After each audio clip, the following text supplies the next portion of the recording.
But the other kind of advertising is like the what do you call it? Like the general brand awareness advertising, I might call it.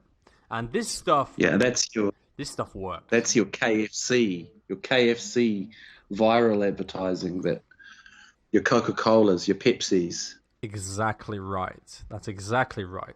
And these work. These work really well, unbelievably well.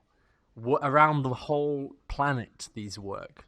Unbelievable, yes. And I heard a story of somebody who's been up to Tibet, and they go up there and there's virtually no one. They've walked almost a day, and they're at the top of a massive hill, and you see it in a distance a guy carrying or towing a cart with his body, and in that cart is Coca-Cola, Right. It is the everywhere. only product.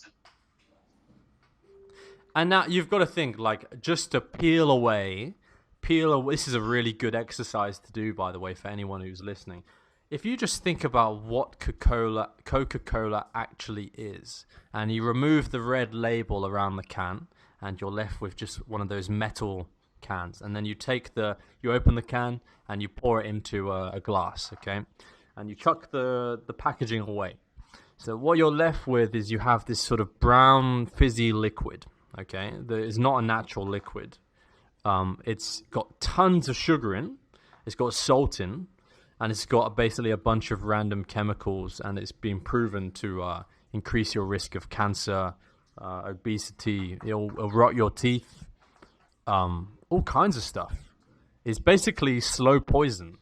I don't. You might think that's an exaggeration, but I mean it's not. It's a slow poison. It will eventually, if you keep drinking it, it is likely to kill you. If you continue to Yes, drink it all the time. and I have heard that that same stuff that they put in Coca-Cola is actually an industrial stripper. So they use this commercially to strip metals and various other products, and that's the stuff you're putting in your stomach I at completely, a lower level.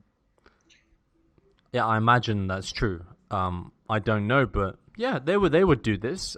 As long the only thing that is measured is short-term health consequences.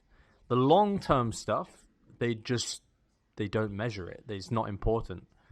Basically, because it's very hard to get evidence for the long-term stuff. If you're going to cause cancer in somebody, you don't know what it was that caused the cancer, so you can't prove if you're drinking Coca-Cola every day was what gave you cancer or not. But we think it's likely, but we can never prove it.